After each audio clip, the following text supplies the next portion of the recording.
Sentam Robert Bobi Wine ye Mitembo atenga ye president w'eggwanga Uganda bwenzikiriza nawe mmanyi bokkiriza kuba gwe walonda atenga nange gwe nalonda.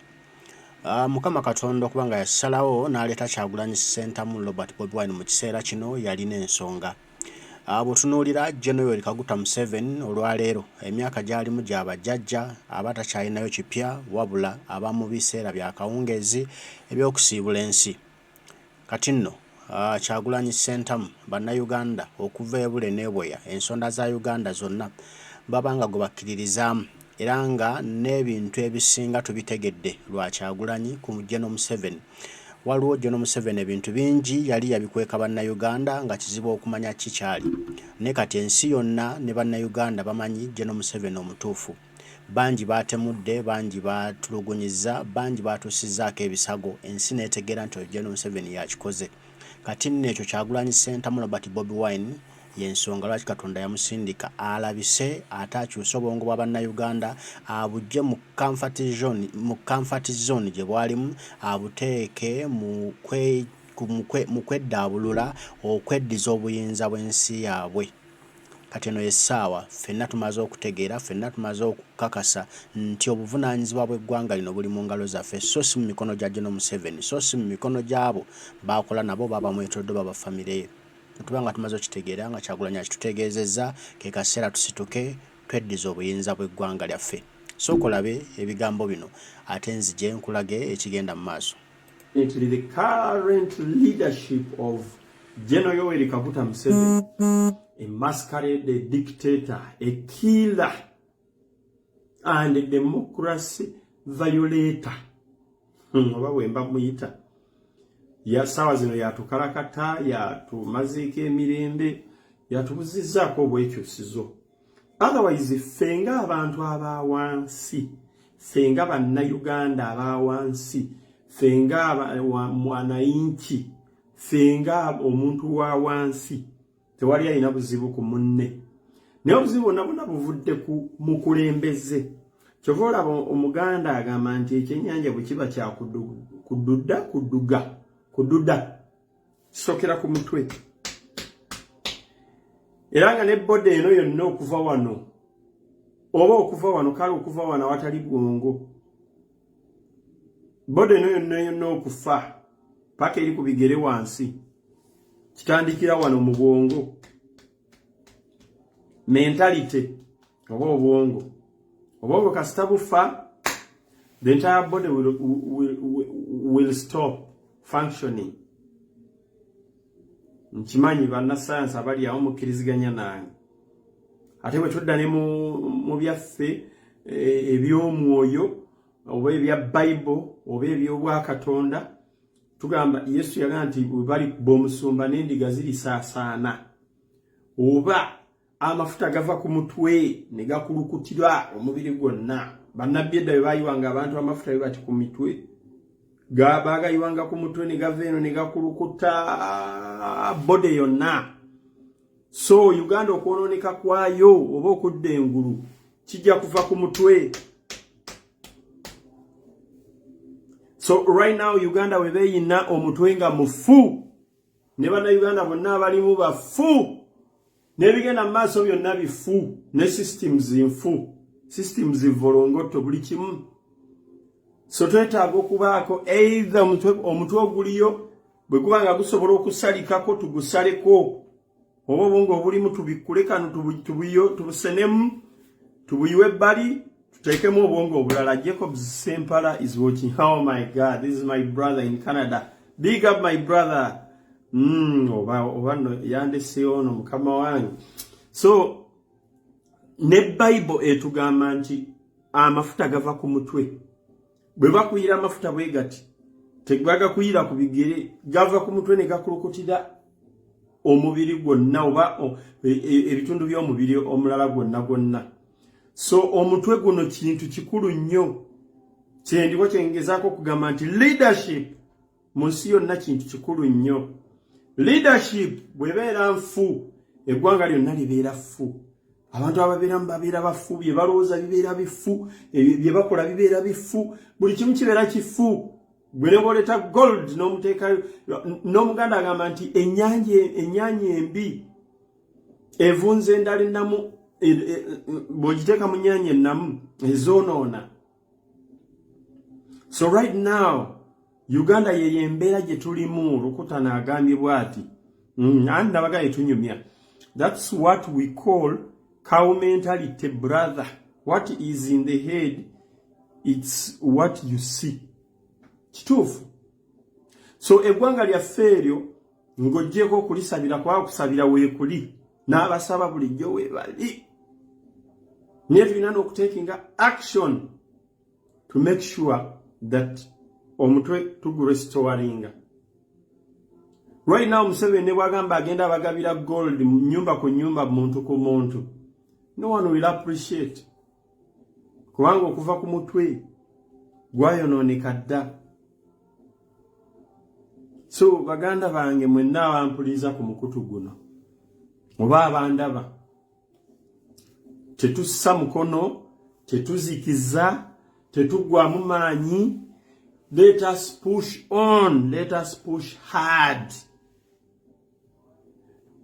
Byonna byonna ebijjawo nga destructions, byonna byonna tugezeeko okubyewala, tusobole okutuuka wali awawakanirwa, tusobole okurestoringa sanity in Uganda. I love my country, Uganda. East West, Uganda is best according to me. Kubanga ndi munna Uganda, ndi musajja Muganda. Towena kungamba nti Canada esinga Buganda, towena kungamba nti America esinga Buganda. No way. Buganda esinga ensi yonna. Kubanga ye yanzaala gyenkulidde ye okuwola. Buganda has worried me. Buganda has put me in the position where I am right now, where some of you can appreciate the good in me and the bad in me. It's Uganda, my country, my tribe, my identity. Ekintu kyebayita identity, Alexis Makwena. It's very important. Kirinyo omuntu okuluzinga identity. Abakyala be batera okukikozesa. Bamaama baffe bannyinaffe bamutonda ayina kale eno ne naafuba okulaba nga akuuta afuuka omuzungu, naafuba okulaba nga ateekako wiigi afune enviiri ezigwa eringa ez'abazungu. You're losing your identity. Kitegeeza tokkiririza mu Katonda kye yakuwa. You're not being appreciative. Golanga Katonda yakola ensobi okutonda ng'oli wa langi eno. Olanga akola ensobi Katonda okutonda ng'olina mu nnyerere, I mean kaweke enviiri kaweke.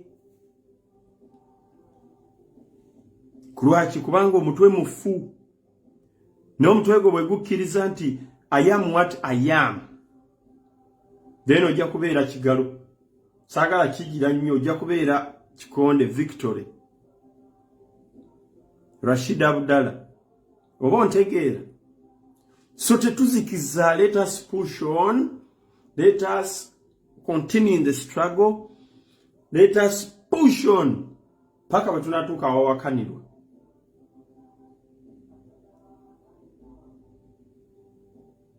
Bingi nnyo ebize bitutomera, mwabali e Canada mubimanyi, n'abali mu America balina ebibatomera, n'abali mu Europe balina ebibatomera. Naye tebituyigula ttama, tebitumalamu maanyi. Wano e Canada waliwo lisiti gye baafulumya, simanyi biki bano ne banteekako nti nze ngikulembera. Naye n'omuntu omu gwe nagambye nti teriyo munafu gwe boogerako. George Nanyumba, teriyo munafu gwe balwanyisa. Kiriya. Era ffe okulwanyisa Museveni kubanga alina amaanyi. Amaanyi ag'essente, amaanyi ag'emmundu, amaanyi ag'obuyinza. Oba okitegeera? Kati ate naffe aba National Unity Platform, People Power, NUP, government okutulwanyisa emanyi tulina amaanyi g'abantu vice versa bo balina emmundu balina ssente balina obuyinza naye ate ffe tulina amaanyi g'abantu kyobola NRM terwanyisa DP terwanyisa UPC oba oliawo terwanyisa FDC naye fuba okulanga erwanyisa NUP kubanga egiwuliramu omuzinzi sitaani okugenda okulwanyisa oteekwa okubanga oyina impact oyina gravity oyina akazito k'omuteekako sitaani naga omuntu ono kamulwanyise ne sitaani talwanyisa munafu so kati bw'oba oliyo ng'olina embeera gy'oyitamu gwe manya nti olina amaanyi olina ky'okola olina ky'oyigiriza teriyo munafu gwe boogerako teriyo munafu gwe balwanyisa teriyo munafu gwe bawaayiriza bakufunemu ki teriyo munafu gwe balwanyisa bakufunemu ki ever the battle is between the hardest so ebyo na byonna ebiri mu nsi ebitambula tebitujja ku mulamwa fe abamu ate bitwongera mu maanyi nogamba yes I'll push on nayigira ekigambo kimu ku Kyagulanyi yaga nti ebitalina makulu tobiwa makulu abala vidiyo yange eno njagadde okwogera ku lisiti katono bangi temubimanyi saabyagadde biwa nnyo vibe oba biwa nnyo platform oba time oba biki naye abantu okulwanyisa kitegeeza oli w'amaanyi nange Ronald Bukenya omuntu okutandika okulwanyisa muganda obeera n'amaanyi tobeera munafu abayagala kuteeke wansi yayimuke asigale ku topu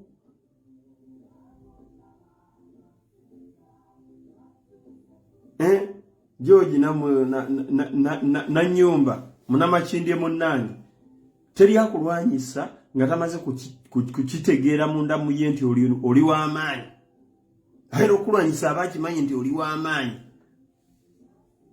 nkugambye Museveni okulwanyisa NUP kubanga agimanyi yalina amaanyi g'emmundu ne ssente n'obuyinza ne NUP people power ina amaanyi g'abantu so NRM versus NUP our champion the heavyweight champion tosuubira Museveni kutandika kulwanyisa PPP PDP simanyi jema si binyomye nti ebina by'amaanyi I mean nti oba binafo baki those are popcorns to NRM kati alina okusanga ogubina nga gunuupa ogulina amaanyi g'abantu naga Kyagulanyi tojja kutambula biiti yongisibye abantu bw'abamu kambatte abalala kambasibe mu makomera neme kubatta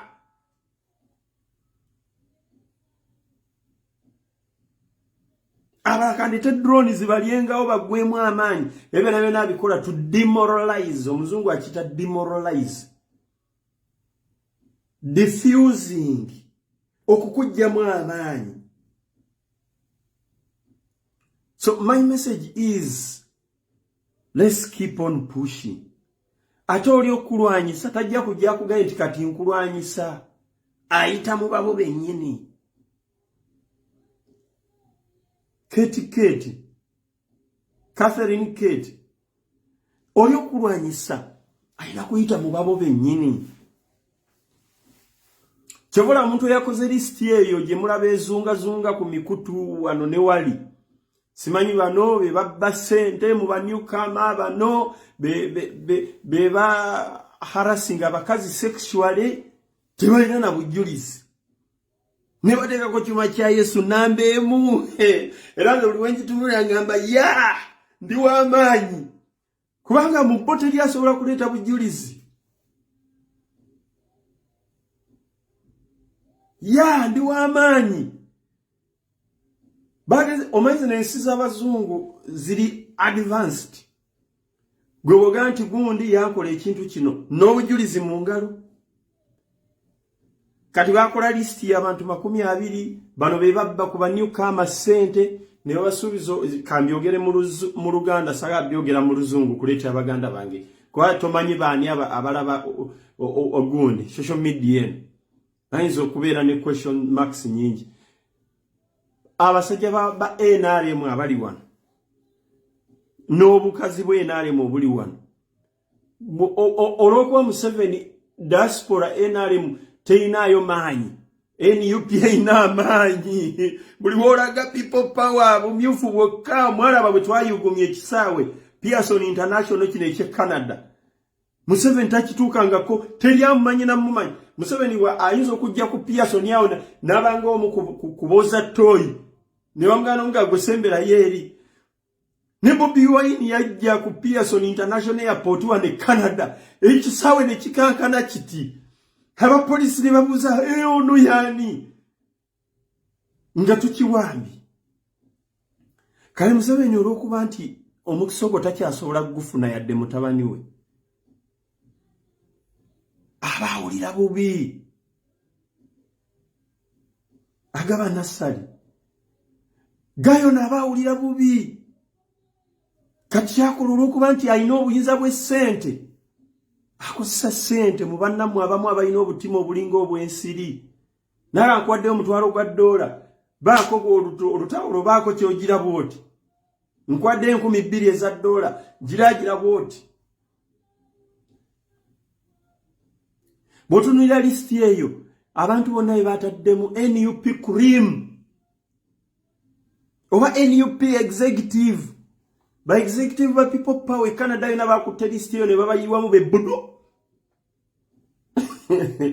tibano be babba ku banyukama sente be ba harassing abakazi sexually ne bateekako namba emu kyuma kya Yesu sijja kwogera manya g'abalala ebyamateeka mbimanyi ebya media nabiki nze nabaddeko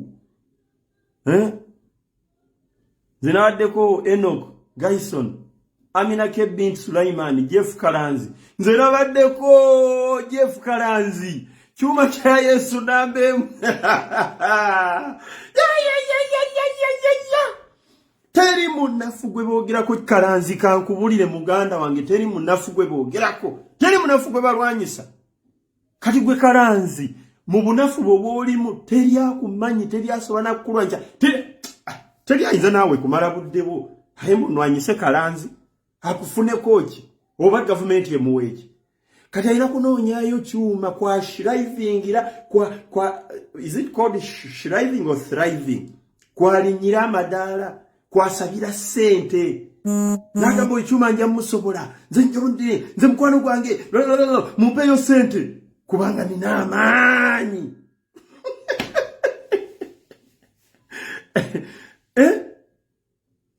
kuba nina amaanyi Brenda Mudume Gulani nina amaanyi nze Buganda ntege kyuma kya Yesu nina amaanyi oli asobola okukwata erinnya lyange n'agenda e Uganda naga muzeeyi nze bampe ssente oyo nja kukola bwe nti ne bamuwa kubanga nina amaanyi so bagayi bano kye bakola listi yaabwe ne bagisuula ku mikutu ne banteekako nga namba emu ne tugamba okay fine listi efulumye ey'abaharasinga abakazi sexually n'ababba ssente ku ba newcomer okay kakati twagala ba complainants twagala listi y'aba complainants twagala listi y'aba victims eveeyo ba victim muliwa listi y'aba complainant muliwa muveeyo muveeyo ate wano Robert Kayiwa kankubuulire wane Canada mu America Bungereza zino ensi z'abazungu amateeka gakola Sibe bye Uganda Museveni is the law and the law is Museveni. Uganda constitution is Museveni and Museveni is the constitution. Hapana. Waleteka libera teka. Victim yenna vaayo yambibwe. Waliwo omwami omusagana kumwogirako linnya kuba bwe mujogera linnya lye mba muwadde vibe nene. Akwira ye nare mu Canada chapter. Ali wano. Neje bangamba ine emisango gye saagala byogera nnyo. Eja rape. Ne yavuddeyo n'amentioninga n'erinnya lyange. Nagachuma kya Yesu oyo yajja kuba firigo sente n'abagamba agenda kubasuza n'abakolera ne story. Ngamba bas. Gwa at least you mentioninze n'omuntu n'abantu mentioninze victims nani nze baba mpita batya omuzi w'emisango criminal. At least omwami yasobola yo kijjayo clearly n'agamba cyuma kya Yesu y'omu kubabba sente kuba firigo bandi atenga webali abaami ababiri webali wano sibafu tebaddayo Canada webali oyo yali at least kyali clear kati obako otandikira Ntambi Sulaiman. So kati tulinda list y'aba victims oba bayita ba complainants oba mu Luganda bayita abakosebwa nayo efulume omukuomu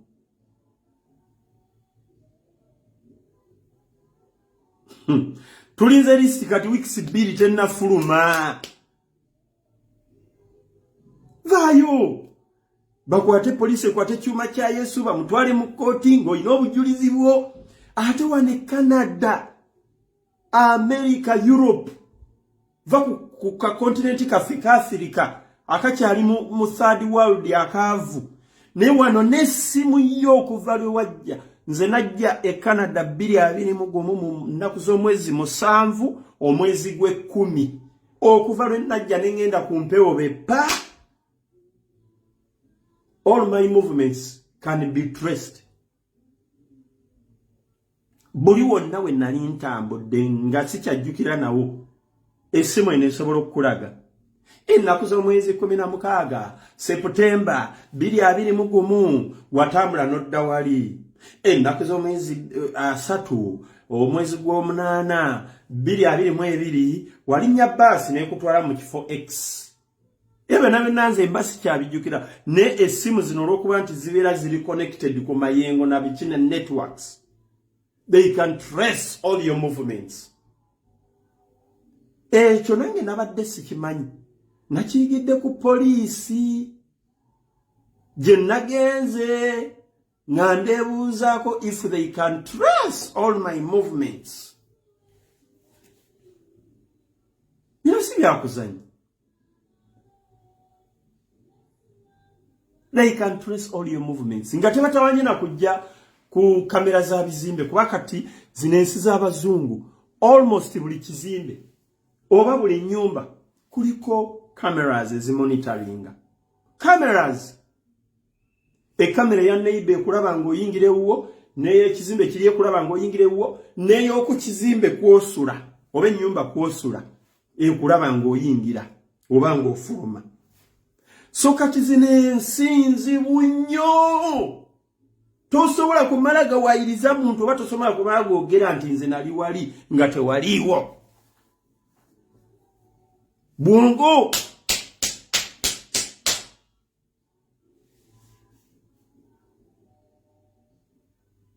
Noba tunuira ndoza anyway government ya Museveni yabavubi ye mwenyini Museveni yagane bwe mumpabe bako webasi mu parliamenti kasaba kiriziganya ne NRM mwe mulete kakati biba batula ku table ne bapulaninga mie ebintu bibakola tebasoka kulowooza obongo tebayina obongo tebayina Eddie Semayihobe Agava Nasali agambye be strong papa, God is in control munange. Agava agambye and we love you so much papa. Nze bwe bano bakyali obwongo tebayina bo basitula obwana yana obuwalawala n'obusajja sajja babulese ng'obuze mu conference ne babulese kulwanyisa nuupu bagenda babusaasanya mu nsi yonna mwe bana mugende wali mwe batano mugende mu America mwe mukaaga mugende e Bungereza mwe musanvu mugende Sweden mwe 15 mugende mu Canada kakati mwe ababiri mubere ku cyuma mwe abana mubere ku Dorin Kajumba mwe abasatu mubere ku Nakatu mwe batyo we baplaninga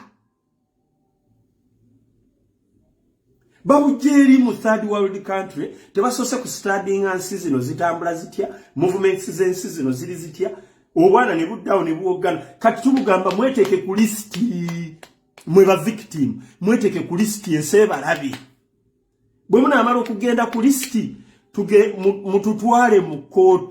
mututwale mu koti mugambe nze nakamatte Aisha nakuzo mwezi 26 omwezi gwa September chuma cha Yesu yantwala ku address bweti nankozesa nanzibako ne sente ebyo twagala so sikudda wano kuwogana na kuwaawala eyo enale mu bye batuma ejabasula mbuzibu kale bwe muba basajja nnyo nga muli n'abakazi nnyo mujjeyo list y'aba victim tubatandikeko omu ku omu wajjadde Canada dde bakusobyako dde bakujjako sente ate ne bwe kiba kya sente ekyo kibagamba mutubabbako sente mutubakolere story tubakolere empapula tubakolere biki transactions za sente zibeera ku masimu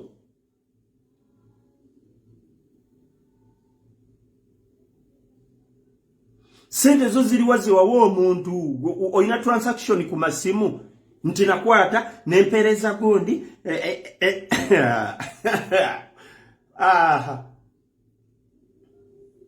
transactions zibeera ku ezo sente nyingi kiba kizibu oli okukwata okubukwasi n'akwata n'azikuwa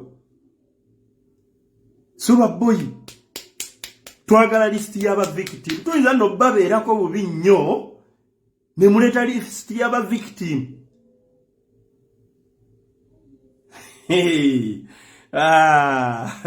aba NRM tebalina kye batugamba aba NRM tebalina kye batugamba Rukuta na Sambu agambye Barrister Alex agamba watching muganda wange tuyina entalo zetulwana eno naso sena kubagamba kigambo kimu nti let us push on teri wa amaanyi atalwanyisibwa. The devil doesn't fight a weak person, a weak soul, a weak spirit. Ne Museveni talwanyisa munafu. Museveni tasobola kujja n'alwanyisa kandabe kanfune erinnya limu.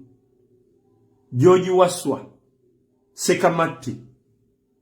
Kuba namwe abali wano ku live mujja ko George Waswa Sekamatte yani. Nyani George Waswa Sekamatte. Nene Museveni abeere eyo gyali mu State House n'agamba eriyo nno kyuma kya Yesu eyo erinnya bw'aliwulira n'awulira ng'ekirooto eky'entiisa kubanga ndi amaanyi. But shame on you, NRM planners. You plan wrongly. You don't calculate. Musokenga calculating ebintu bye mugenda okukola bye mutuma abantu, otherwise abantu mujja basula mu ntata.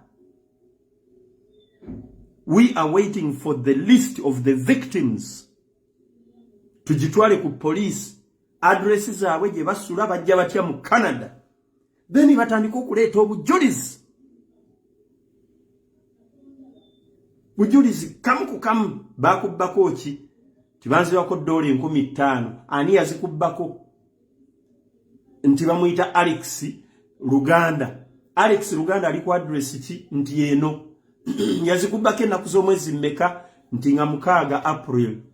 Mwali mu kifo ki? Byebyo kooti byekolako.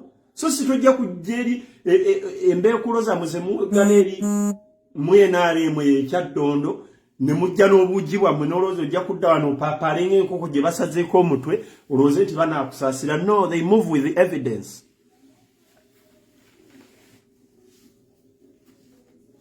Nabadde mbimya amazzi naye ne ngamba kammale gabyogerako kubanga it's nonsense. Abati okuboogerako basigala mu mbuto z'abanyaabo. Teriyo munafu gwe boogerako. Bagenda okwogerako bagenda okulwanyisa ng'oli w'amaanyi. They feel you. They feel you.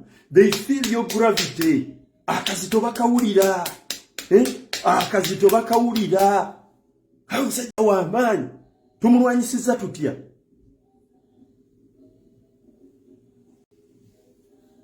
Teriyo munafu gwe balwanyisa. Era kyobola nti nze abaayagala okummalamu amaanyi olwamala okutuuka wano e Canada ne baŋŋamba kyuma kyobokola kakati engeri gy'otuuse wano sirika ebyobufuzi biveeko okolere famire yejje wano mukulakulane ebyobufuzi biveeko banabe byobufuzi buli omwana onya kulya. Thank you. Ebyo mbiwulira wano ne bifulumira eno because that's garbage. Fena nze sijja kufaanana ggwe. And I've never planned coming to Canada. I always tell you in English. I never planned to come to Canada. I didn't put in even a single coin. Era gwadagala okumbuza nkoze ekyo okujja Canada wakola otya gwe kyuma ogere Canada nze saateekamu yadde n'ekikumi ekye Uganda. N'okutambula okujja Canada, I didn't use a Ugandan passport. I don't know where the Canadian embassy is located. Nti nakera ku makya ne ngenda ku Canadian embassy bambi mumpe visa ngende mu nsi yammwe. No way. But I'm in Canada. I'm in Canada. Chovola bano simanyani ono Ruth Joy simanyani. Achenyi ono yali ambassador wano. Nawulidde bamukyusa n'omukyusa. Yali aneepankirako mbu banteke ku nnyonyi eddako. Deal cancelled.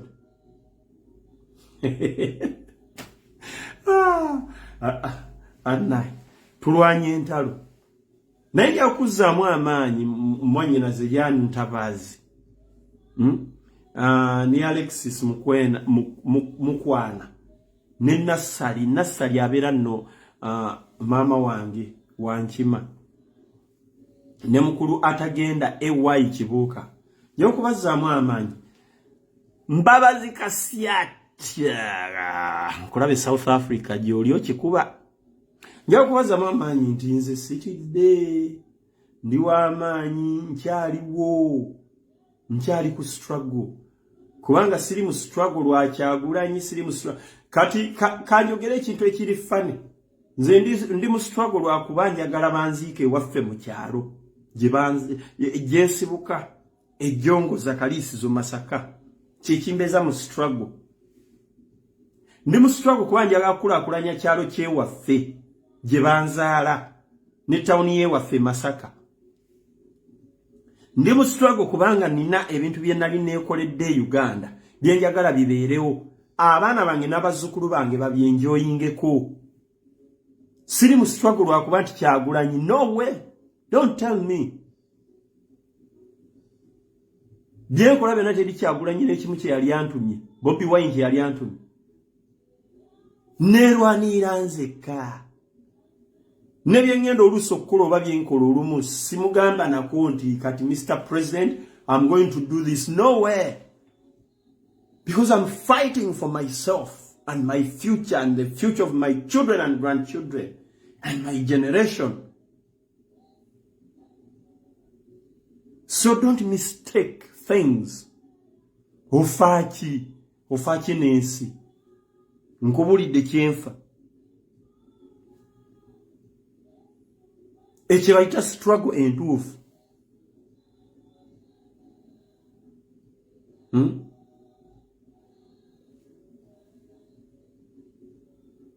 Oh bambi, sorry Mbabazi Kasyatya. bambi ndi Uganda chuma daddy yafa najja kuzika. Sorry mbabazi. I'm so sorry. I didn't know. So sorry. May his soul rest in eternal peace. Nkwagaliza Ode South Africa bulungi. I don't know whether when the president visited you were around. Nagezako kunonya mu kamera nenga sikulaba.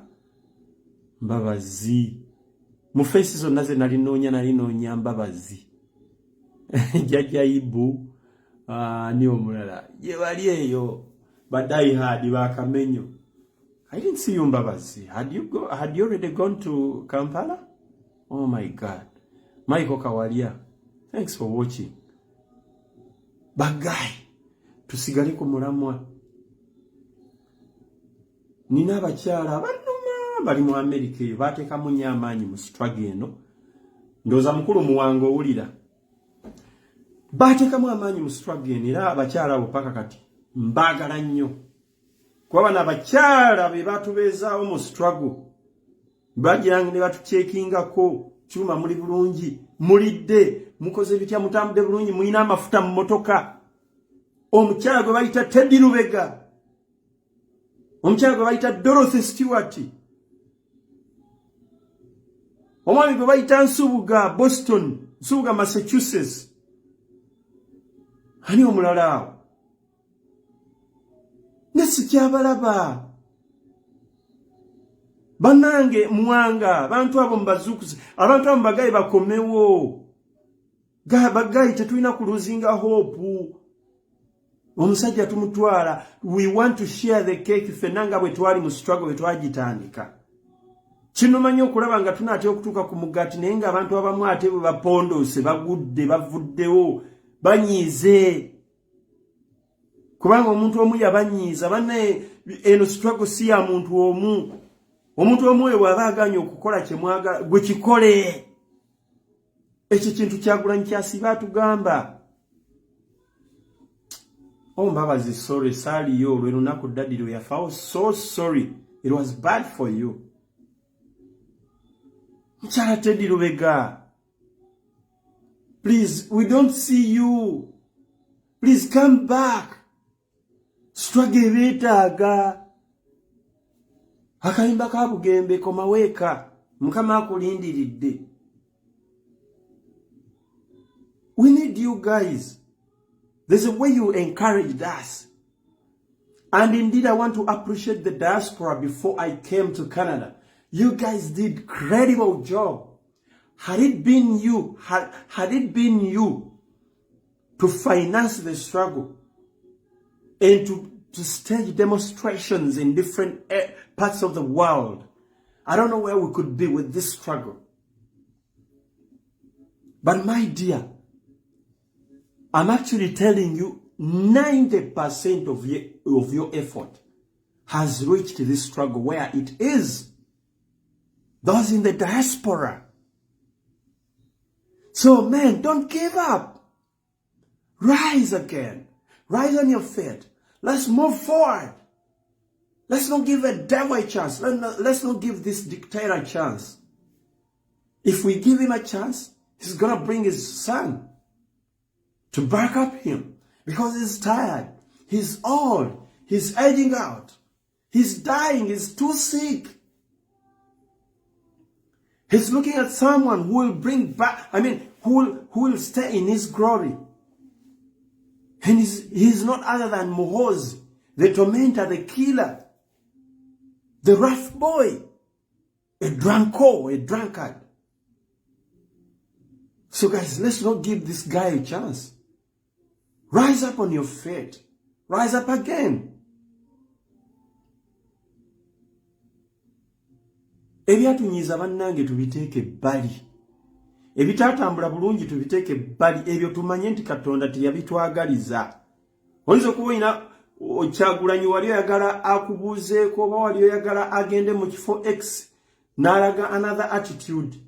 Don't take that personal. Don't take it nti mubi nnyo. Rise up. Osaba Katonda alina kye yakutaasa oba kye yamutaasa oba kye yataasa Uganda. Oba kye yataasa gye mwali mulaga.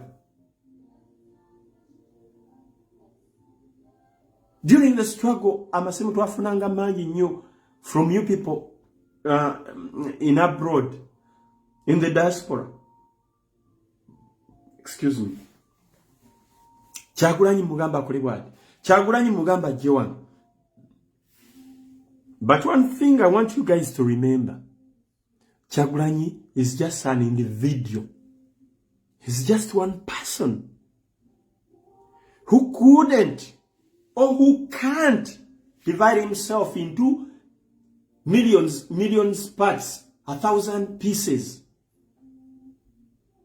Yes, you might be having a very brilliant idea, a very good idea that would push this struggle ahead or somewhere. But if Kyagulanyi fails to go with it, please don't be hurt. Don't give up. Don't feel offended. Don't feel you're put down. Don't feel you're despised.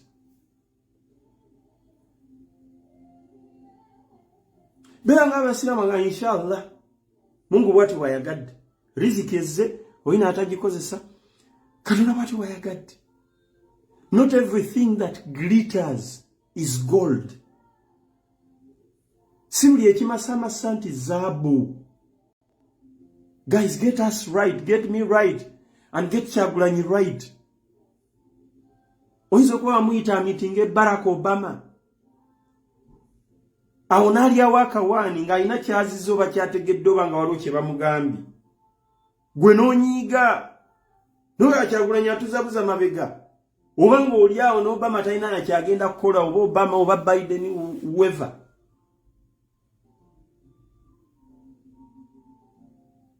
So, ekintu ekyo kinnuma okulanga abantu pushinga mu struggle. Abaliko we batutuusa, abaliko we batuusa struggle. Ngate bagwamu amaanyi. Kyekugambye teri alwanyisa munafu. Kati Museveni yabategeera nti muli b'amaanyi n'atandika okubalwanyisa. Mwe temwakiriyolinga.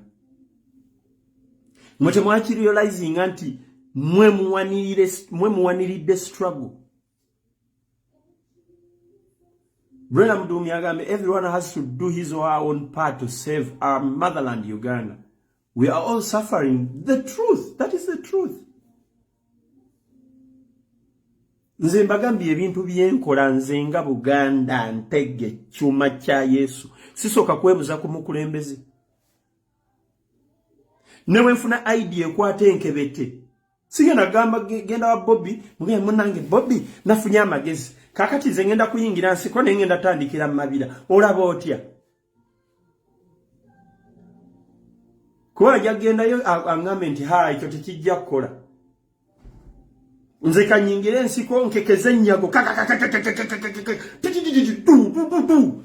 baduke emisinde kigwera wa president waffe Kyagulanyi.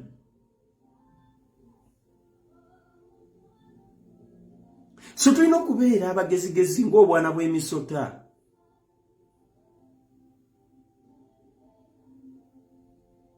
N'omuntu anaatuyamba oluusi teyeetaaga Kyagulanyi. Twayise Kyagulanyi n'agaana okujja kakati oli obuyambi yabuzizaayo oyo teyabadde ready kutuyamba. I'm telling you the truth. Anyone to help you, anyone to help Ugandans doesn't need the presence of Kyagulanyi. I'm the Kyagulanyi now. I can represent Kyagulanyi. Kyagulanyi atuwa mugende mubeere ba Kyagulanyi ba Bobi Wine ku kyalo eyo mu bibuga eyo mu nsi eyo gye mugenze mu diaspora. Fuuka Bobi Wine waayo. Nga bwe Bobi Wine ali omu tasobola kweyawula nti ate kati omukono gende wa Congo, omugulu gende South Africa, omutwe genda mu America, olubuto gende China. No, he can't.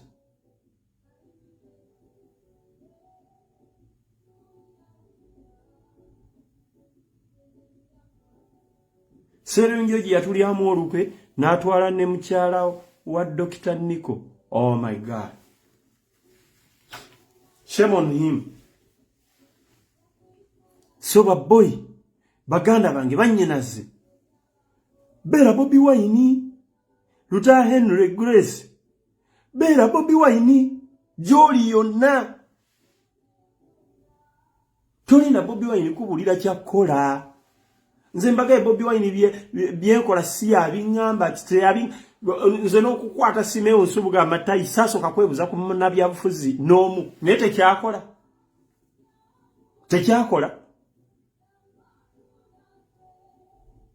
oyinza n'okwebuza ku munnabyabufuzi n'akulyamu olukwe gwe gobadde oyita owammwe oba owuwo gwe kola ekintu ky'omwalaali kiveeyo mu nsi ofuuke hero laba nno bano you don't need anyone to wake you up. Wake up yourself, guys. Engeri yokaje tujja okumalako ne struggle. Otherwise, butunadda mu ntondo, tebandabawo, tebampuliriza, tebandikogonaizinga, ate agomalala ago tegalwana struggle. Omuganda agamba nti omuntu ekirabo kye ekimuseguliza. Bakulabaawo figa tomanyi kuzina. Ne bateekeko omuziki. Bayinza bannange bantu mubalabiraawo. N'omusajja atyabudde amazina. Nja kumuyita ku mbaga yange, nja kumuyita ku mukolo. Kubanga ekirabo kye kimuseguliza. Period. Brenda agamba, share the video Chuma Chaisu is talking sense. Big up brother Yusuf. Yeah. Ukutana agamba wakajimba mwana Kasimeo Nsubuga. Yes. So ebintu ebimu you don't need to tell Kyagulanyi. You don't need to tell Bobi Wine. Ojja kumera entondo zaabwe nga takutte essimu yo, takuze mu message, omera entondo. Ate ekintu ky'olina idea gy'olina. Ebadde ina wengena okutuusa struggle. Mbawadi live example yange nze bwe nagenda okukwata Simeon Nsubuga amatayi. Nali maliridde ne ngamba kuolwo bagenda kunzita naye kamukwata amatayi. Bana bannabyabufuzi mbalage nti nno tetubeetaaga tuli banyiivu. But did I die? No. Kubanga Katonda siro yantegekera okufa, siri mu Canada seeyagala. Nono. Mwine engeri gye mweteekamu akatengo okutya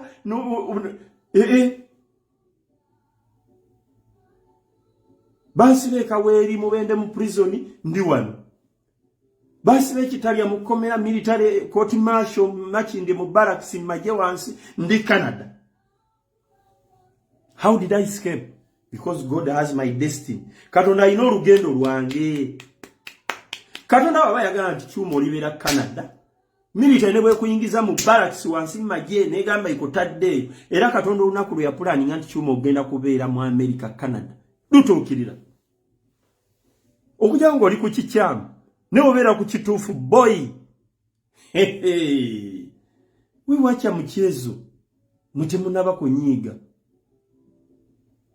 Nze nanyumirwa singa neka mayiga okakwata one time Kaunda Kanyesije Alex, how are you sir? Love you so much and have been following you for a long time. Ekintu kya mayiga nze sikiriziganya mbantu mayiga ali mu chupa yemu naffe, Mpuuga ali mu chupa yemu naffe n'abalala. Tuba tufuuse ensenene ekintu ekyo president yakyogerako nnyo. Tuleme kulumagana. Fena we are suffering the same. My guy is suffering the same like me. Oyo goyaga nkwata amatayi. Oyo Katikkiro wa Buganda. Okutusanga Kabaka agambye nti amayiga sikwetaaga. But at least I have that respect for him as Katikkiro of Buganda. Gwe tulowooza nti ffe tetulaba bikyamu byakola. Oba bye tulowooza nti Katikkiro wano alindyemu yandikikoze bw'ati. Tuliraba. Naye amaanyi gange kaŋŋambe ekikonde kino kirimu ttani 100. Zonna zigenda kukuba Museveni ku mutwe zimuwumize akawala ataako. Kati bwengawuzaamu amaanyi ttani 100 eziri muno nenga kakati ttani 5 zikube Mayiga, ttani 5 zikube Museveni. Bombi bayinza obutagwa. What is my demonstration here? Amaanyi tugamalire ku Museveni ne family ye ne mikwano gye bano basali musale bakuteesa abo kakiriki awo. tubakube knockout tumanye nti abo bali kutaka then tuloke tutandika abalala. But otherwise we tutandika okwawulamu amaanyi kakati bano simanyi nwanyisa mpuuga simanyi nwanyisa segirinya simanyi ate nwanyisa gundi. We are going to be fighting a lost battle.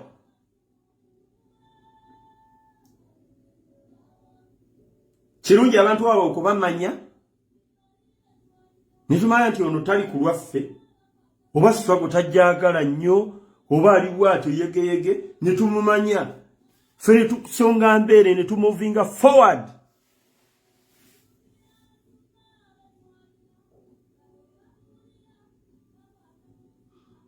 Kat's leader Smart is watching. Thank you for watching, my brother.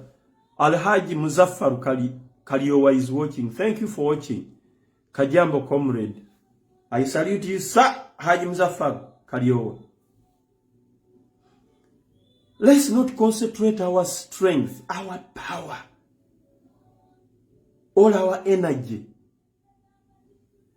Tetwetunuzamu mundu. Kalinza obonda ivatinga obwongo nze obwongo bwange bonna omulimu gwe nnina Museveni ono mulumiza nti omutwe ne mutabani we Muhoozi ne mukazi we Janet mama Natasha. That's where my brain is all concentrated. Balabala gwe bolowooza mbu simanyi twandibadde twatuuka dda singa teyali mayiga oba singa teyali mpuuga bonna bonna mabega w'amatu. Gwe noonya minisita wa Museveni omunyiga ebitoliro. Noonya minisita wa Museveni omukwata amataayi omugayo kimye ekiwadde South Africa kimye eki. Tukole nga Abasenego Abanagana bakwata ba minisita baabo wano ku streets ze bana Uganda musaaga.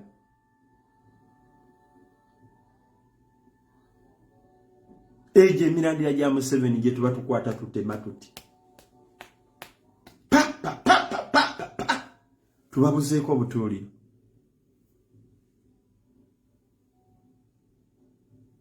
So, muganda wange Rukutana Sam, muganda wange gwaliko na andaba live. Njagadde kuzzaamu maanyi na kubagamba nti let's push on. The struggle is still on. Ate mu maaso gye tugenda tulengerayo tulaba. Tokiita kyangu Museveni okumuyita mu ICC okumuteeka ku lukalala lw'abakozi b'ebikolobero. Eyo nayo nebadde effort y'abantu abali mu diaspora. Amaanyi galaga mukendedde. But comrades, let's wake up each other. Madam Teddy Lubega, please, I don't see you. Omutima gunnuma. Nsobuga Massachusetts, omutima gunnuma. Where are you in this struggle? Madam Stewart Dorothy, where are you? Omutima gunnuma. I don't see you guys. Abombokera kubanga batuberera kale kangambe nze nganze chuma cha Yesu bamberera. I need to see those people on board. Patricia Namyalo, Washington DC, where are you? Please tag these people. Share with them this video. Arao, simanyi Arao. Please come back home. The Nicholas Opio, where are you guys? Baboyi muzukuke. Nze balina okunziza Masaka ne banziika Masaka waffe jongo za kyalo, jongo za kaliisizo. Masaka ku Kyemutukula. What are you talking about? Nina okuddayo kusula mu nnyumba yange Uganda, nina okuddayo kulya amapeera ge Uganda, okulya ekijanjalo ekibisi n'ettooke ne busukaali ndiizi, n'okulya ku nsenene n'enswa. Wano tewaliwo nsenene zibuuka, tewaliwo nswa zibuuka. Nobera ku kisobo oti ngefuutukayo gy'olye ebyo byenjagala byebitukumye ng'Abafirika nga tuli balamu ate nga tuli b'amaanyi nga tuli intelligent. mumutulete no muzira simaya teka tugenda mu fall simaya teka tugende mu winter simanyi mu summer kweka kwambala bijaketi kusiba mayumba tulinga bikoko bizungu no zero grazing obudde kati bubi teri kufuluma ate tsunami ate biki ate omusolo biru zifuse biru. That's garbage.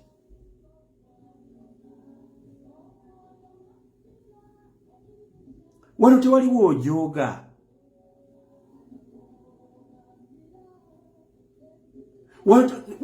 Jona genze nenamuza ku motoka.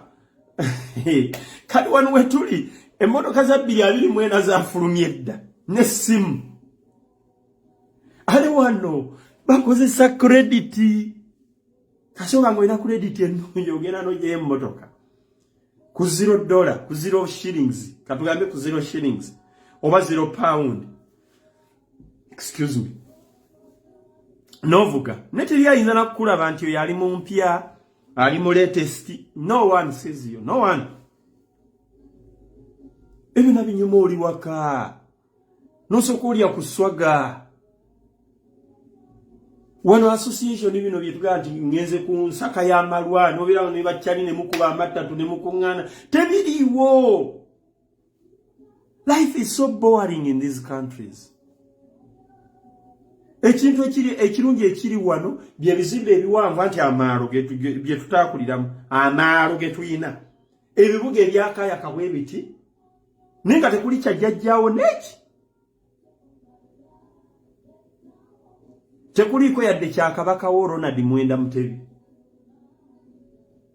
kuzi bana babbi balwabo ogo ba Museveni bayinza okuba bayinayo obuzimbe zimbe nga ebala ba Toronto nge yakanga baga omunange namwe ekizimbe nyenga nze ntege wano tewali yadda akazigo obuzigo bwe kati nti ka taata wange bakajjajja wange ebyo mbirina eri waffe Uganda nkulaga lwaki struggle ina kuba yange si ya Kyagulanyi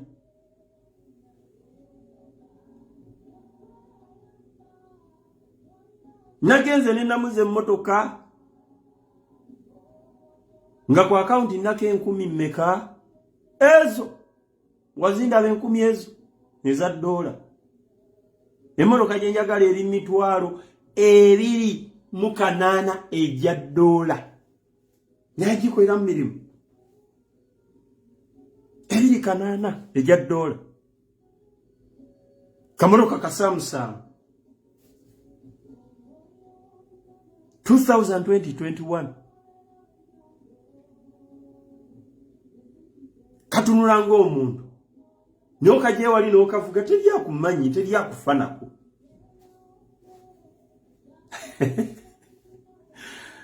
Mukasa Mutebi Sekamati ya sini nsereko ya big up. How is Edmonton? Chali wange Sekamati ya sini nsereko nja kujja Edmonton ya soko ntekemu akatiketi yawo ka return ticket nzijembere kawe nnaku 3 nya njagala mukunganya abana be NUP nzije tubateke mukunjiri tubazemu amanyi tubawe enkofira ze NUP atayas tuzemu NUP amanyi Sekamate mwana kikoleko abe Edmonton mukikoleko fetu ino kwezaamu amanyi tolinda Kyagulanyi kujja next year kwa next year Kyagulanyi alizo kujja nagenda Ottawa kati nze Kyagulanyi gwolaba wano gwobolemeddwa okubeera Kyagulanyi nze Kyagulanyi wo Bwana Sekamate akatiketi katekemu gula kaloko flight yawo nsaleko ngalumu abana tubakunganye tubagaye chuma nzija. I want to embark on kuzamanyi NUP soldiers onaje muli lwambera yansawo eno bufunda bwansawo ale nsakula nti njagala okusabiriza gondi mpayo za rent ebyo sibyagala neba kwantino tetubuuka nze nabagamba muffe mbasoldier tulina okufunamu abantu bonga mulimu gwabwe is to awaken up, is to move around, is to do the NUP job entirely. Nenga tulinawo ne team sponsoringa chumo oyagala ki enyumba yo gisasula mekanti $1,500 zizo tuzikuwadde ogugo gwa kutabaala Canada genda BC genda Victoria genda Vancouver genda Ottawa genda Toronto Zamu abaana amaanyi. Binyonyonyi genda Boston genda wazamu abaana amaanyi ekye twagala. Strategies zokazoka ze zitubonya. Ate nga buntu butono. We don't need so many people to be on that team. Bane omwaka guno 2024 ogugenda okutandika. Let's engage another gear. Buno busente bwetukola tebumala. Nze kimanyizo concentratinga ku busente bwenkola buno $16 buli mwezi buli sawa. Ninga buli wembukola mpereza family yange. Ninga matata ali munze singa nzije Vancouver, singa nzije Edmonton, singa nzije Calgary, singa nzije Massachusetts. I can put something in you which can push the struggle ahead or forward.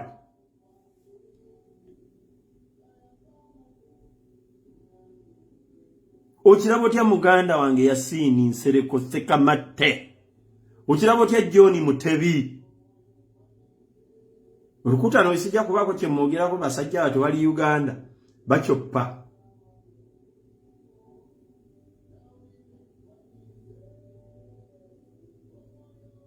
So baganda ba Sekamate we mala live eno soko nkoneko mwana kalooza ko kendese.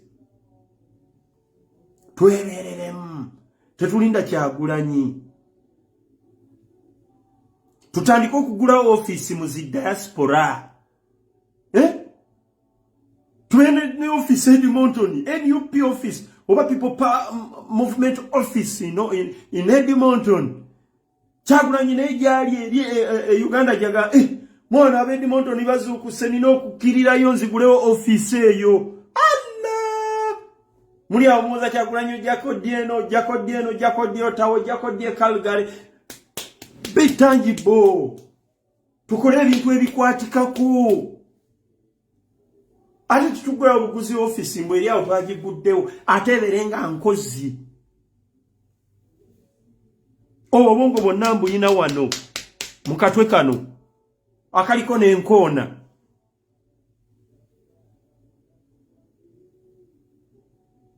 Let's use the resource we have right now as NUP to build something credible and international.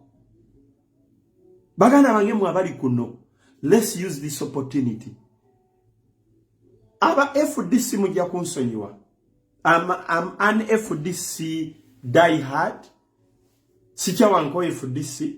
Lwakuba siyingira nko mu FDC. Nina linga mkwasi wa mawulire mu FDC. I was subscribing to FDC as a journalist. Ne FDC you had the chance. Mwaina amanyi. Mwaina crowd. Mwaina human resource. Mwali musobola okukola expansion. Right now FDC would be a very big international party in the world. In fact, bona abali bawagira FDC during USG. Be bawagira Kyagulanyi kati. Mwani Kyagulanyi. Sentam EEK Bobi Wine. Tusaba tukozese opportunity eno tuzimbe national unity platform oba people power movement internationally enywerebe go. Nebeya we Edmonton bwaba tumuyita mu office ya fenga aba people power netuga Mayor Edmonton. We are hosting our president on Friday 16th September. We are inviting you to come and say hi. Weba tuwa lobinga. Ne tuve muzanyo. Na Chito Maria. Tuve muzanyo. Muzanyo tukoze mungi. Strategies weziwa zitubuze zezino kati. Ako mwelu kabikuse. Tuve muzanyo. Diaspora. Chetukoze tuchikoze. But let's engage in another gear. Let's unveil new strategies. Washington, D.C., District of Columbia, you should have a national unity platform party. Find out what it takes. Temukula uchibina chabu yekera. Njoba NUP bigenda byayo kuba bomu. No way. Open it as an NGO. Eyamba ba victims abakoseddwa waliwo atakimanyi nti Uganda abantu banyigirizibwa battibwa bakola biki. Kati nze ndi Canada ndi traumatized naye singa mmanyi nti waliwo NUP office mu kitundu bwekiti. Eje nandibadde nga nzirukira nensangayo ba counselor abali trained. Nenyambako immigration ya wano to put you to baganda bange bemmanyi. Abayise mu kyempisemu ne bajja mu office ne mbagamba kakkana Canada otuse walungi Canada ejja kulabira nga ndi mu office ya National Unity Platform. Tekitegeeza nti bw'oggulawo NUP office. Simanyi lwaki mbikoze n'obikola bino nga siina bendera. Enjiri nayo nagitereka nga yadda.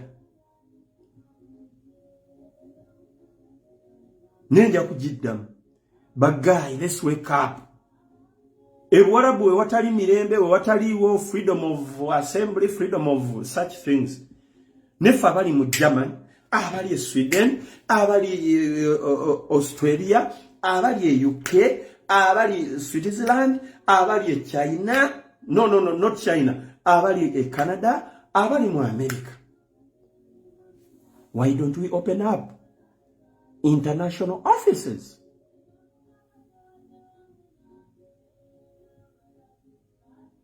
Nachito Maria, ebintu ebirowoozaako ki? Sendege John, Sengendo John, onono muganda wange.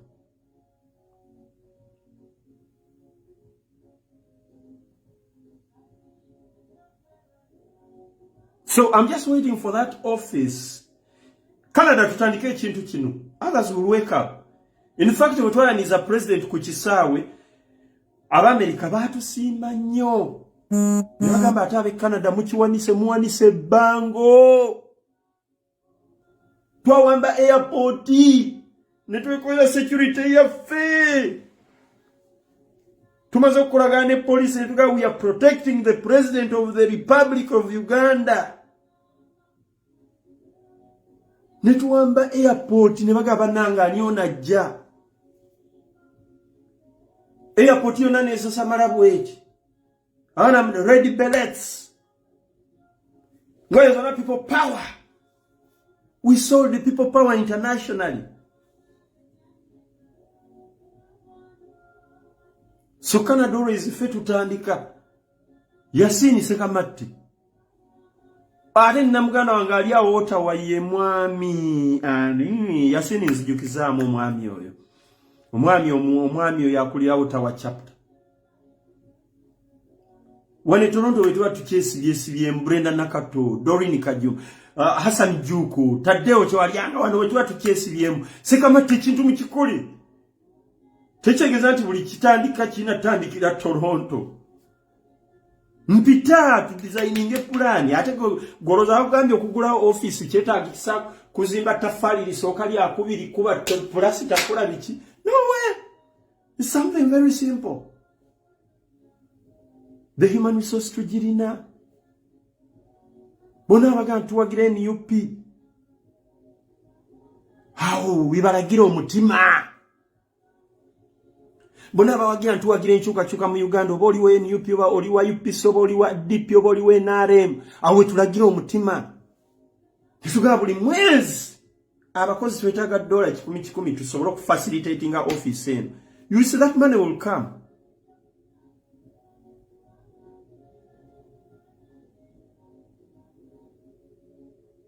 So let's engage in another gear. Tetugwa mu maanyi bino byonna bibeerawo rubbish.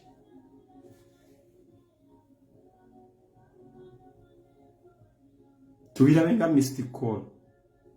Byonna bimuulya negative about NUP, simanyi gundi alina amala, simanyi gundi yankola bwati. Rubbish. Put everything back and let's move forward. So, njagala okubalekera ne simu yange. Muganda wange John Sengendo. Oba Rukutana Sam. Wandike simu eno wansi. Katumba Arthur, this is my uncle.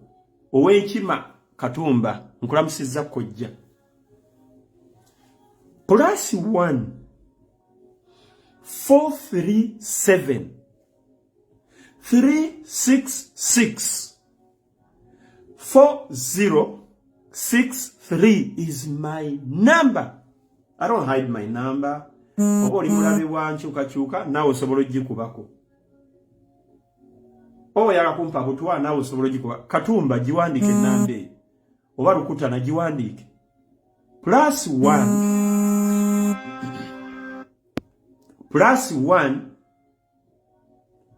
437 366 4063.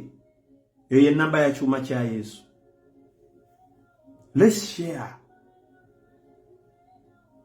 the good ideas we have. Tutandikire ku kitono twambuke. Nga sebo giwandise wano muganda wange Sengendo wandike nambe eyo. Kojja Katumba Arthur. Wama mpandikire nambe eyo. Njirabe wano ku screen. Sinnagiraba. Sinnagiraba. Atenze simanyi we bagiwandikawo. Nandi giwandikiddewo wano. Robbie Rich. Wama wandike nambe eno. +1 437 366 4063. Please share that number. Excuse me. We lay strategies of taking our struggle ahead. Forward. Otherwise, mbagadde nnyo mwenna abadde abampadde attention. Mbabazika Siata okyaliyo. Yeah. Good. That's my uncle, Katumba Arthur. Thank you, big up. So, muganda wangi, try calling that number 437-366-4063. Nze ne wona abambe ganja kutegeera. Era oyinza okuga musajja atantegedde, but I know how to mbisomye. I showed you the other time. I've studied private investigation and security. And this is my card. This is my card. I'm a private security and investigator. So nebona abambega n'ogikuba nja kutegeera. Kubanga code mbanzi manyi. Ate era sijja kuyisa bubi. Kwana mwe babatuma butumi. Ne babawo obusente obw'ekisiru. Ne bambega mbasaba mulokoke. Mujje mulaba amazima. Mulokokere dda mulokoke mu Yesu. Wenenye maso ga Katonda ge ayi Katonda nsonyiwa kuba abantu mu kukola omulimu guno. Naye omusajja gwenjagala okutta oba gwenjagala okulwanyisa alwanira ddembe lyaffe kwa mulimu ne baganda bange ne bannyinaze ne bajjajja baffe abasafaringa. Mbivuddemu omusajja kamwegatteko bwegasi. Twina bambega bavuddeyo ne badga nze bampizi nze NRM yantumye kukola bino. Nga fine. Kasita tukutegedde era tukikoze. Big up. What's again? So, baganda bange, call that number. Johnny sengenda ngambye mbujiddemu. Iyo ndaye bagiwandiisa awo. Yeah. Let us strategize. Tuleme kweyima nti ffenna twajja kukola.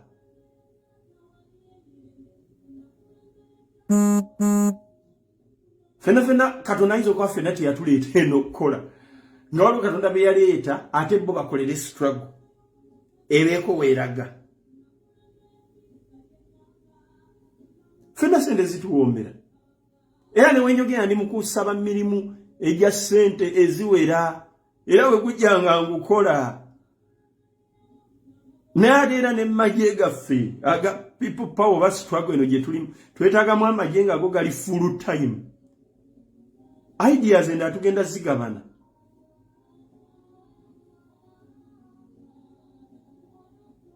Mukiseera abaganda ba. Tuleme kulowooza tulwanira Kyagulanyi, twerwanira ffekka. tolinda Bobi Wine kulagira fuuka Bobi Wine ow'ekitundu kyo gy'oli. Bobi Wine agenda okujjanga ha nawe gwe yali tamanyi ng'agamba nawe omusajja bamuyita Arthur Katumba yakola kino, nawe omusajja bamuyita John Sengendo huyo yaliwa, Robbie Rich yaliwa nga mwe bakabi yasinise kamatti kuoli kuno nkyakubanja ekintu kyenkugambye boy.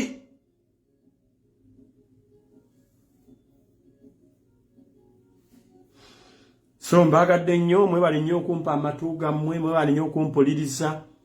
Amanya lero zinsigadde ndi Buganda ntege ekyuma kya Yesu era president mwagale. Samuel Kisitu tubadde ku kufiirwa kwa jjajjaawe mu Dominion Church ndoza tukukiikiridde bulungi nawe onyumye nnyo omusajja wa Kabaka Samuel Kisitu. By the list gye baakola waliwo esooka nga Samuel Kisitu ye nnambe nena ab'amafumbe tuli b'amaanyi. Samuel Kisitu ye nnamba emu nga kyuma kya Yesu Buganda ntegera ow'effumbe enamba 2 ate ne bakola nga nze nnamba emu enda ey'okubiri nga Samuel Kisitu. That guy is brilliant. Kisitu is a brilliant man. I love you Kisitu. I love your enthusiasm. Mama serumo olulimi enthusiasm. Njagala nnyo your aggressiveness njagala nnyo. Era ina we tutuusa mu struggle. Samuel Kisitu. Big up my brother. Oyo ambassador wa Uganda tageza nakubuzaabuza ekintu kyonna. Samuel Kisitu. As much as bakadde obenaale muteba kubuzaabuza muganda wange. Tulwanire eggwanga lyaffe Katonda ajja tuwa empeera. By the way Katonda kankubuulire. Katonda ayinza okutwala mu ggulu nga sirwa kuba nti walokoka, sirwa kuba nti wasiramuka, sirwa kuba nti wakatulika, sirwa kuba nti waprotestantika, nenga ya Katonda akututte mu ggulu kubanga yakulaba with a genuine heart to fight for your country.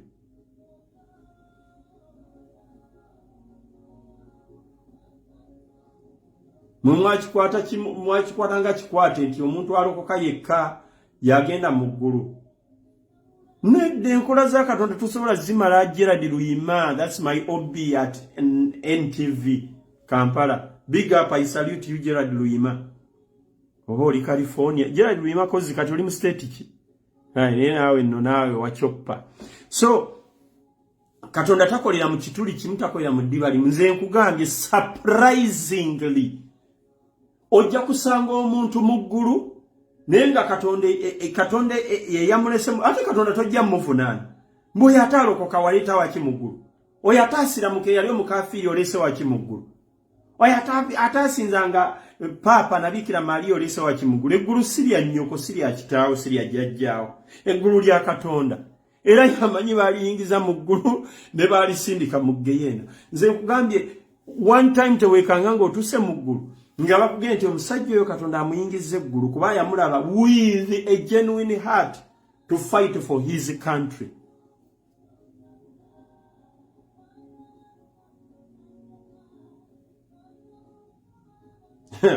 Jadi lima wakyusizza kati wazze Washington kwa nzijukira bwali ojja watukira Washington DC. Oli Washington State oba Washington DC. Weberere mboy. Ne olabika oli Washington State wane irinanye gundi irinanye Canada. But it's okay boy wange kyakabi. So baganda bange. Let's not give up. Tusigale ku mulamwa. Twewengana amagezi ebyokulwanagana tubirekera. Muleke bali abanafu batulwanyise balwanyise fe ab'amaanyi. Ate aba NRM abali wano banafu tebalina mundu tebalina polisi tebalina baradisi bagenda kukozesa tebalina zi drone aba NRM abali wano banafu. Kyobola obukuŋŋaana bwawe bakola babukweka babukukulira. Kyuma kya Yesu tategeera nti tuli wano. Tana ite chuma cha Yesu mutegeeza mumujje ku mikutu waliwo emikutu gye banzijjako nga gyalimu ab'NRM nga bateesa ebyabwe nga miraba ne basindikiranga ebifaananyi bya Museveni nga tta abantu. They were forced to remove me from their groups because that's the way I would fight them. Mumo namwe n'abamanyi emikutu gy'abeNRM gye balina mujjenga ebifaananyi ebyo abantu abafa be basse be batirimbudde negative statements Museveni zakola muzisindike muzi group zaabwe ojja kulanga ababanyiga left ng'abagoba. That's one tool of fighting them.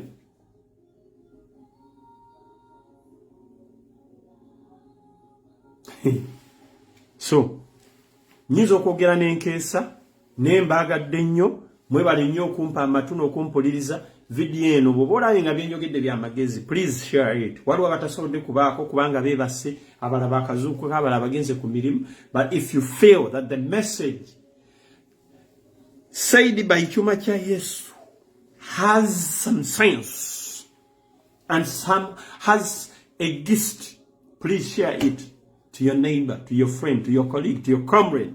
Thank you so much. Big up. Rukuta na Samu ye yaguddewo live eno nkwagadde nnyo boy. Tebalina drone Canada. Abenarem temulina drone Canada.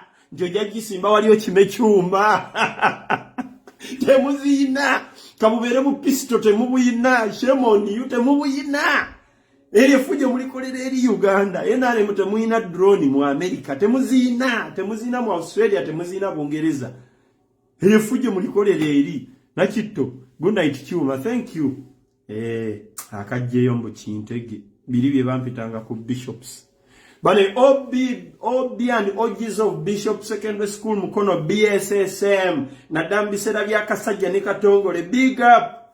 Fewe tuli mutujika bulungi nnyo. Nze sigoka. Ndoza mulabo enkaddi. Twalina effujjo ku bishop wao. Netuvaawo ne batugoba ne tugenda ku Lincoln College ku Lwebugerera awo. Etukola effujjo Namagabi n'ennyenga bannange. Akati we tulaba mu 7 nga yeeta master of violence. Ogezanga n'olinnye Canada wano ojja kumanya master of violence yani. I'm the master of violence bwana Museveni. Gwe Museveni. Nkiddamu Museveni Kaguta Yoweri. Ogezanga n'olinnye Canada. Ojja kumanya nti musi wali omusajja bamuyita Kyuma. Museveni, Muhozi, Janet Kataha. Mugezanga ne mulinnye Canada. Mujja kukimanya nti wali omusajja gwe bayita Kyuma nga ddala Kyuma. Museveni, Janet Kataha, Muhozi, Rwabogo, Natasha. Mugezanga ne mulinnye Canada. Mujja kukimanya nti eri omusajja gwe bayita Kyuma. Mweraba. Sunday boss kuzere. Okay. Chuma Kya Yesu. Ensonga bwato bazilambise. Nayagadde so tumulirize tuwulire bulungi ebigambo bye. Nti ffeffe nnyini ba national platform ffeffe nnyini ba people power ffeffe nnyini banankyukakyuka mulimu ate abeerwana oba twerwana tweremesa okubaako ne wetutuuka. Netulema amaanyi gateeka ku Yoweri Kaguta Museveni ffe tudde no mukwerumaaluma mukwekola biki ate ekintu president kyatugamba nti tekigasa tuba tugabanya amaanyi. Tuba amaanyi tulina golekeza eri General Yoweri Kaguta Museveni sobole okumujja mu entebe. N'ekirala nti ensonga eriwo ey'okujja Gen. Museveni mu ntebe tugisobola. Era tulina okulaba nti buli muntu wenna gy'oli okola nga kyokola okikola nga ggwe ng'olina ekikubanja mu mutima nti naye ndi mu struggle eno olwa ABCD nga kikwatako ggwe ng'omuntu. So nga tokikola nti ndi mu struggle olwa Kyagulanyi Ssentamu Robert Bobi Wine. Kuba bw'onoobeera mu struggle ng'ogirimu lwa Kyagulanyi Ssentamu Robert Bobi Wine tetugenda kumalako. Obanga ogirimu olwa Nubian Lee, obanga ogirimu lwa Lubongoya, obanga ogirimu lwa Chairman Nyanzi, obanga ogirimu lwa Mathias Mpuuga, obanga ogirimu lwa Fred Lumbuye, obanga ogirimu lwa Patricia Sewungu, obanga ogirimu lwa Kojo Mugezi, obanga ogirimu lwa Masaba, obanga ogirimu lwa Kurowi, obanga ogirimu lwa ABCD. Struggle tejja kugguka. Struggle gibeere mu lwa ggwe ng'olina ensonga zo ku mutima lwaki oli mu struggle eno, era nga buli lwokera ku makya olwana olwezo ensonga zo zitereere. ng'olwana olw'ebyo ebizibu by'olaba mu nsi yo bitereere awo tujja kumalako. Naye tunagamba nti tuli mu struggle olwa gundi baganda bange tuba tuwaba. President kyatugamba nti buli lunaku nti weetegeerere, tebakutegeerera. Tokkiriza Kyagulanyi kutegeerera. Ye kakulembere naye gwe weetegeerere. Labayo ogambe nti kino awo tugenda kumalako era tujja kumenka, tujja kwekalakaasa, tujja kwekyawa. Mwami Museveni gavumenti ejjagwa tekonjabala kukola tondeka nnyuma. Buli kyokulamu mwe kijja kweswago kikole nga gwe. Tochikola lwa gundi, tochikola lwa kabandabe. Ekisinza okutumenya emitima abantu abasinga tukola lwa kabandabe. Kankole kino Kyagulanyi andabe, kankole kino gundi andabe, kankole kino Sekretary General andabe, kankole kino Mpuuga andabe, kankole kino Mubaka gundi andabe. Tuba tutomera abantu bange, tubikole lwaffe, twesatisfying ffe nti kankole kino kijja kujjako Museveni ekiba kibe, kankole kino kijja kutwala Museveni ekiba kibe. Kikole kugwe nga gwe. Awo tugenda okusinzira okujjako Nakyemalira, tugenda okusinzira okutereza ensi yaffe. Mbaagala nnyo mwenna abaliko. Abo banga obitegedde Mukama w'amaanyi. Bw'oba tobitegedde kana akatambi k'amagezi nnyo kasana okuwa obudde n'okawuliriza kalimu message erya gunna egenda okutuyamba okukyusa ensi yaffe. Nze nja kuba wendi okugaleeta okugalaba awanga mu mutambule nga mumanyi ebice ebiri mu ggwanga lyaffe tusobole oba oli awo okulaba nga tujjawo gavumenti Gen. Museveni Uganda yaffe tuyoomere. Mbaagala nnyo, mweraba.